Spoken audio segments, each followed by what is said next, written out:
Bonjour et bonsoir à tous. Je reviens sur la période de la traite négrière. Lorsque tu recherches les chiffres sur le nombre de personnes ayant été déportées, tu constates que même ceux qui sont les initiateurs de la traite ne sont même pas d'accord sur le nombre de déportés. J'ai lu un ouvrage format PDF pour avoir un peu plus d'informations sur le sujet.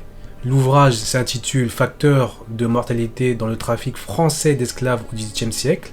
Et j'ai fait un constat accablant. C'est que même ceux qui ont initié la traite, l'esclavage, ne sont même pas d'accord sur les chiffres. Donc moi j'ai fait mes petites recherches et globalement, les chiffres des déportés oscillent entre 12 millions et 17 millions d'individus. Pour que tout le monde soit d'accord, j'ai pris les 15 millions d'individus et plus des Nations Unies. Nous allons rester sur 15 millions d'individus pour que cela soit beaucoup plus simple. J'ai regardé aussi un peu partout à gauche à droite et j'ai regardé le taux de mortalité pour un voyage de l'Atlantique qui est aussi entre 10% et 15%. Nous allons prendre 10% pour que le calcul soit plus facile. J'ai regardé aussi le nombre de personnes que pouvait transporter un bateau et là aussi ça varie entre 100 et 300 personnes. Il y en a qui disent 400 personnes mais ça j'y crois pas trop. Donc nous allons prendre 300 personnes. Un voyage pouvait durer 4 à 6 mois. Et on sait que la traite a duré 400 ans, donc 4 siècles. Calculons. Un voyage est égal à 300 déportés avec un taux de mortalité de 10%. Cela fait donc 270 individus qui arrivent à destination en 4 mois. Sur une période de 1 an, donc 12 mois, nous avons pu transporter 810 individus. Pourquoi ? Nous savons que un voyage dure 4 mois.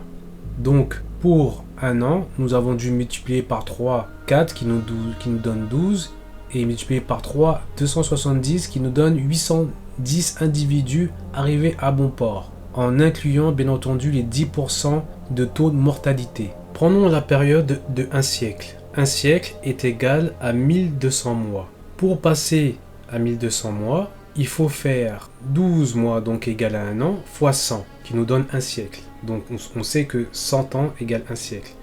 Donc on multiplie les 12 fois 100 et on multiplie 810 individus arrivés à bon port fois 100, qui nous donne en 1 siècle 81 000 d'individus arrivés à bon port en 1 siècle. Calculons maintenant pour 4 siècles, puisque c'est le temps qui nous intéresse. Nous savons que 4 siècles est égal à 4800 mois. Donc on a dû multiplier 4 par 1200, ça nous a donné 4800, donc 4 siècles, et 4 fois 81 000 qui nous a donné 324 000 individus en 4 siècles qui est arrivé à bon port. Donc vous avez pu constater que moi j'ai fait le calcul normalement et en 4 siècles je suis arrivé à 324 000 individus arrivés à bon port. La question est, où est les 15 millions d'individus déportés ? J'ai aussi calculé le nombre de bateaux, donc le nombre de voyages, et vous constatez que pour 4 siècles, il a fallu construire 876 bateaux. Je suis désolé de vous le dire, mais le calcul qui donne 15 millions de déportés et plus est totalement incohérent. Moi, quand je fais mon calcul en restant fixé sur un seul chiffre, 15 millions, je ne tombe pas dessus. Et vous pouvez retourner les calculs dans tous les sens, ce que j'ai fait. Vous pouvez prendre 17 000, vous pouvez prendre un taux de mortalité à 15%, vous pouvez faire ce que vous voulez. Vous verrez que le calcul est incohérent. Dans cet ouvrage, Helen Hensley Smith, l'auteur de ce livre, qui parle du livre de Benjamin Franklin, nous dit dans un premier paragraphe que dans les années 1664, qu'il y avait 7000 Hollandais à côté des vrais Hollandais. Parmi ces vrais Hollandais, il y avait des Prussiens, des Bohémiens, des Français, des Suédois, Norvégiens, Danois et 5000 Anglais, incluant des Écossais, Gallois et Irlandais. Puis-je prouver que ces peuples étaient noirs ? Oui, je peux. Voir l'essai de Benjamin Franklin, American as a Land of Opportunity, 1751. Dans le deuxième paragraphe, pourquoi devrait-on laisser les morts, donc les noirs, envahir notre colonie ? Ils n'adopteront jamais nos coutumes, pas plus qu'ils ne peuvent obtenir notre teint. Dans le premier paragraphe, lorsqu'elle parle des vrais Hollandais, elle parle bien entendu de noirs. Dans ce court extrait, en 1664, l'auteur Ellen Esli Smith est en train de nous indiquer qu'il y avait des Noirs en Europe.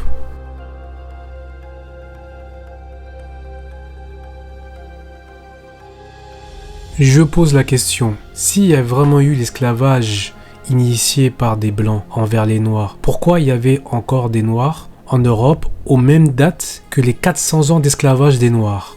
J'ai une autre question. Pendant qu'il y avait des Noirs en Europe, comment étaient les Noirs en Afrique? Voici le livre de Benjamin Franklin, un livre de 1751. Je vous le conseille. Au lieu de lire des livres inutiles, lisez ce livre.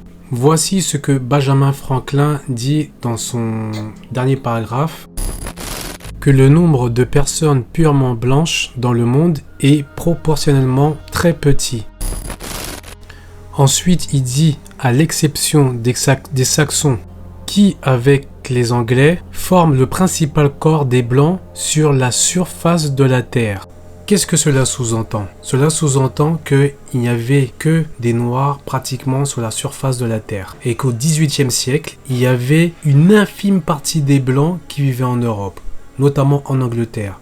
Ça veut dire que Benjamin Franklin, un homme très influent et très important à son époque, nous confirme qu'au XVIIIe siècle, que le seul endroit où il y avait des Blancs, c'était en Angleterre. Et le reste du monde, à part l'Europe, il y avait très peu de Blancs. Et on le voit sur les différentes images où on voit la royauté noire. La question est, d'où viennent les Blancs finalement? Je rappelle que Benjamin Franklin était un polymathe américain, un écrivain, un scientifique, un inventeur, un homme d'État, un diplomate, un imprimeur, un éditeur, un philosophe politique. Parmi les intellectuels les plus influents de son temps, Franklin était l'un des pères fondateurs des États-Unis, rédacteur et signataire de la Déclaration d'indépendance et le premier maître général des postes. Donc ne venez pas me dire que Benjamin Franklin est un fou. Voici ce que dit Benjamin Franklin dans le reste de son texte. Toute l'Afrique est noire et fauve. L'Asie principalement fauve. L'Amérique, à l'exclusion des nouveaux venus, c'est-à-dire, comme je l'ai dit dans ma dernière vidéo sur la population du XVIIIe siècle, vous pouvez voir la vidéo sur mon TikTok ou sur mon YouTube, l'est entièrement. Les exclusions des nouveaux venus, c'est les Mongoloïdes qui sont venus en plus en Amérique. Et en Europe, les Espagnols, les Italiens, les Français, les Russes, les Suédois sont généralement de ce qu'on appelle une teinte basanée, comme aussi sont les Allemands, à l'exception des Saxons et des Anglais.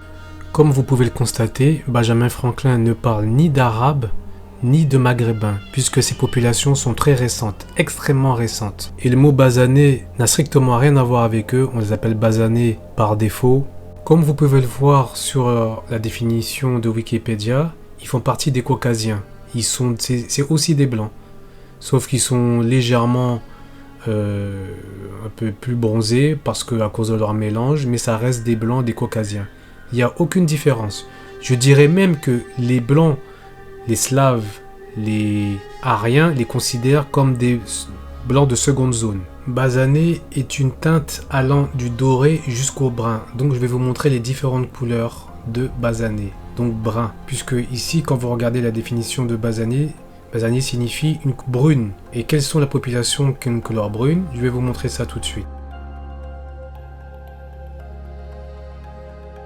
Conclusion, si je réunis tout cela, je constate que les chiffres ne correspondent pas. 15 millions de déportés est faux. D'ailleurs, Benjamin Franklin confirme qu'il y avait déjà des millénodermes en Europe, en Afrique et en Amérique, partout dans le monde. Alors je vous pose la question, on a déplacé qui en Amérique? Qui on a déplacé pour l'esclavage? Puisqu'il y avait déjà des Noirs partout.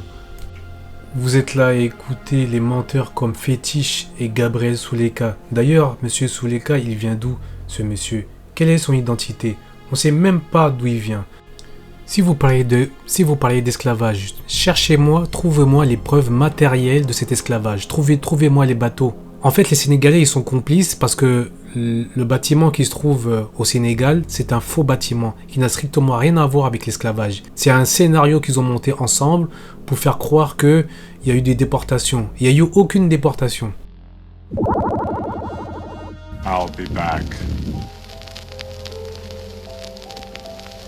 I'll be back. I'll be back.